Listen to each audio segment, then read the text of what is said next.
ఈ వీక్ మొత్తం దేని గురించి మాట్లాడుకోబోతున్నాం? మాన్సూన్ సీజన్లో ఎటువంటి డిసీజెస్ వస్తాయి, దాని నుంచి మనం ఎలా కాపాడుకోవాలి, ఎలాంటి ఫుడ్స్ తీసుకోవాలి అని చెప్పేసి మాట్లాడుకుంటున్నాం. సో ఏం డిష్ ప్రిపేర్ చేయబోతున్నారు? ఇండియన్ మసాలా చాయ్ చేసుకుంటాం.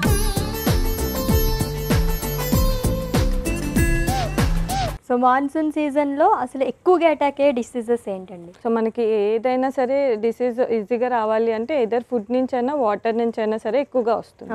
సో మనం తీసుకునే వాటర్ అనేది ప్రాపర్గా లేదు, స్టెరిలైజ్డ్గా లేదు అంటే మాత్రం మనకి వాటర్ త్రూ ఫుడ్ త్రూ వచ్చేది ఎదర్ వెక్టార్ బేస్డ్ అంటాం అనమాట. సో అది కంప్లీట్ డిఫరెంట్ వస్తుంది. సో వాటర్ బేస్డ్ వచ్చేసరికి మనకి టైఫాయిడ్ వస్తుంది, మలేరియా వస్తుంది.